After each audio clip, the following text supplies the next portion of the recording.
Paz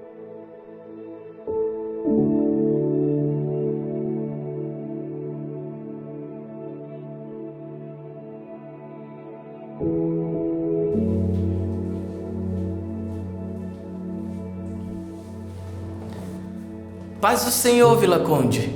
Bom dia, sejam todos bem-vindos e bem-vindas ao Lâmpada para os Meus Pés. O texto que nós vamos refletir nesta manhã rapidamente se encontra em Mateus, capítulo 5, verso 6, que nos diz: Bem-aventurados os que têm fome e sede de justiça, porque serão fartos. Em outras versões, felizes são os que têm fome e sede de justiça, pois serão saciados. E eu queria trabalhar com vocês em 3 partes dessa frase: bem-aventurados, bem rapidamente, fome, sede e justiça.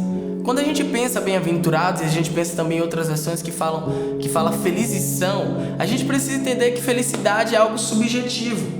O que Deus está querendo dizer aqui não é como nós nos sentiremos felizes, mas sim o que Deus pensa ao nosso respeito, e por isso somos felizes.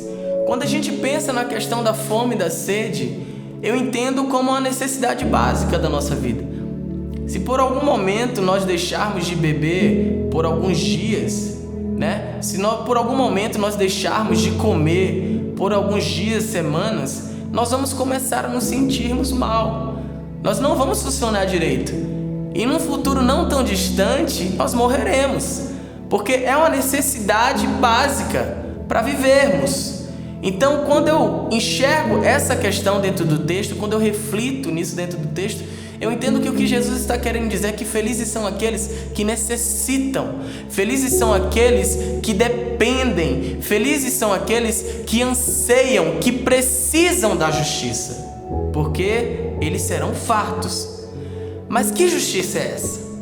De qual justiça Jesus está falando aqui? Porque existe, eu não sei como que eu posso me expressar, mas a gente confundiu por muito tempo justiça com vingança, A nossa justiça hoje em dia, ela é mascarada de vingança. A vingança, ela só promove a nossa satisfação pessoal. A justiça, ela promove vida. Então existe uma grande diferença, e a nossa vingança está mascarada de justiça desde Caim. Então, de qual justiça Jesus aqui está falando? É interessante que ainda nesse texto, em Mateus 5, a partir do verso 20, Jesus ele vai começar a fazer algumas antíteses. Ou seja, ele vai fazer uma ideia contraposta a outra ideia. Alguém falou isso, mas eu estou falando isso aqui para vocês. E ele começa a falar: vocês ouviram? Vamos ler aqui? Acompanhar no texto com vocês para não errar, Jesus começa a falar: vocês ouviram, não matarás. Eu, porém, vos digo que quem se irá contra o seu irmão estará sujeito a julgamento. Ele continua: vocês ouviram, amarás o teu próximo e odiarás o teu inimigo. Eu, porém, vos digo, amai os vossos inimigos e orai por aquele que vos persegue. Jesus ele continua dizendo: vocês ouviram olho por olho e dente por dente. Olha aqui a vingança, olha a vingança presente. Mas ele fala: eu, porém, vos digo, não resistais ao homem mau. Se alguém bater em sua face direita, ofereça a esquerda. Aí a gente pensa: cara, Mateus, mas aí você está me pedindo demais. Como é que alguém vai bater em mim e eu vou virar a face? Como é que eu tenho um inimigo, alguém que me persegue, que só me deseja o mal? E como que eu vou amar essa pessoa se essa pessoa só me deseja o mal? Como que eu vou fazer isso? Isso é um absurdo, isso não é justiça. Isso não é justo.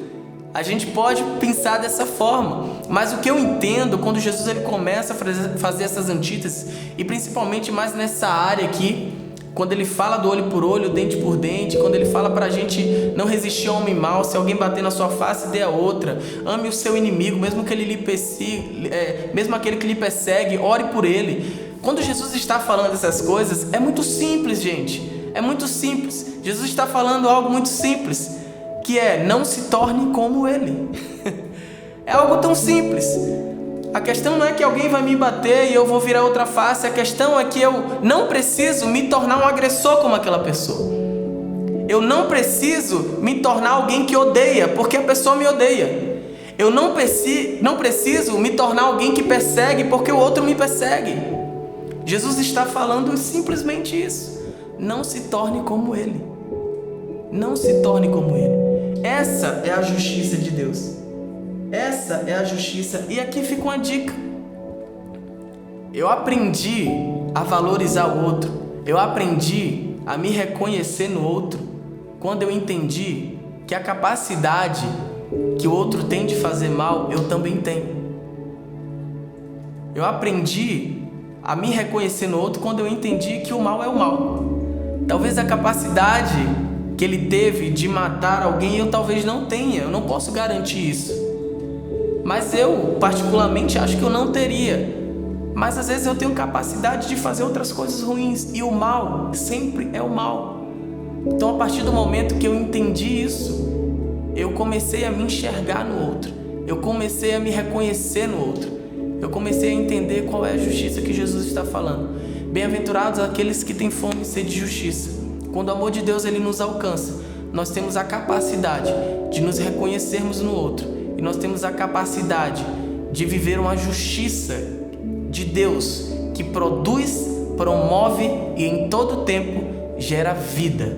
A vingança é uma satisfação pessoal. A justiça é a vontade de Deus através de nós, através dos outros aqui nesse tempo que nós temos vivendo na terra para revelar o seu reino, para revelar a sua justiça que promove vida em todo o tempo. Bem-aventurado é você. Deus se alegra com você que tem fome e sede, que necessita, anseia, depende, precisa da justiça. Uma justiça que promove vida, sempre, em todo o tempo. Que Deus te abençoe. Uma boa quarta-feira. Deus é contigo.